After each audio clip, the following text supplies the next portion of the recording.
DBT పథకాలకు నిధుల విడుదల ప్రారంభమైంది. నిన్న ఒక్కరోజే ఆసరాకు 1480 కోట్లు, జగనన్న విద్యా దీవెనకు 502 కోట్లు విడుదలయ్యాయి.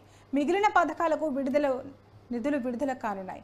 2-3 రోజుల్లో నిధుల విడుదలను పూర్తి చేయనున్నది ప్రభుత్వం. పోలింగ్కు ముందు డీబీటీ నిధులు విడుదలను ఎన్నికల సంఘం అడ్డుకుంది. ఎన్నికల సంఘం తీరుపై హైకోర్టుకు వెళ్లిన రాష్ట్ర ప్రభుత్వం సమయం ముగిసిపోవడంతో పోలింగ్కు ముందు విడుదల కాని నిధులు పోలింగ్ ముగిసిన తర్వాత నిధుల విడుదల ప్రారంభమైంది.